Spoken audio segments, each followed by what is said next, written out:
Good morning Friday guys. Mainit ito sa social media eh. Pinagdidebate yan eh. Marami akong post nakikita nagtatalo-talo tungkol sa project na to. Guys, kayo na humusga. Panoorin nyo. Ito siya. Ang proyektong ito ay pilit na inaagaw ng ilang mapagpanggap. Ang dating renters ay ganap ng homeowners ngayon. Ang proyektong ito ay pinagplanuhan, tinrabaho ng kasalukuyang administrasyon ni Pangulong Marcos Jr. Dahil iyan ang nais ng Pangulo para sa ating mga kababayan at ito ay para sa mga taga Davao City. Isang maayos na pabahay, isang tunay na komunidad. Ngunit ang proyektong ito ay pilit na inaagaw ng ilang mapagpanggap na kahit wala silang anumang kontribusyon sa pagod ng Pangulong Marcos Jr. at ng DSUD, ay pilit bubulagin ang mga kababayan natin sa pamamagitan ng pagpapanggap na kanila daw ang proyekto na People's Ville sa Davao City. Kapinupat kalibong ang mga Davaoenyo ang makabenepisyo human gisugda na og tukod ang People's Village Housing Project nga nahimutang sa Barangay Riverside, Calinan District, Davao City. Ang mga benepisyaryo giila sa LGU isip informal settlers, nagpuyo sa danger zones o gikan sa managlahing sektor sa Davao City. Si Julius Pacot sa report. Gipahigayon na kaganinang buntag ang groundbreaking ceremony alang sa pagtukod sa People's Village Housing Project nga nahimutang sa Purok 10, Barangay Riverside, Calinan District sa Davao City.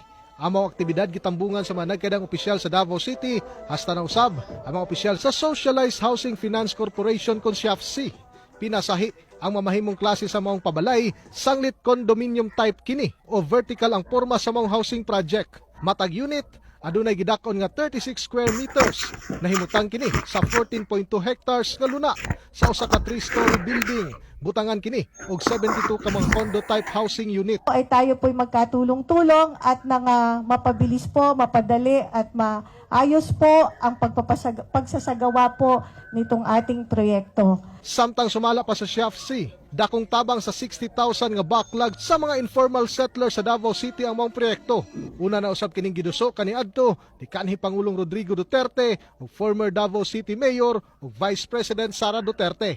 Gamay lang usab ang mamahimong amortization sa mga benepisyaryo. Lang ni kay ginatanaw na mo ang affordability sa mga tao. So naa lang sa mga 1,500 to 2,000 depende sa kapasidad sa pagbayad sa mga tao. Kaya ginatanaw na mo nga dili pare-parehang income. So amo ang gina-consider kung unsa lang to ilahang makaya. So, makapahimulo sa mga proyekto ang ana sa 4,032 ka mga Davaoenyo sa agad kanila nagpuyo sa danger zone o kaha naglangkob sa maraglahing sektor.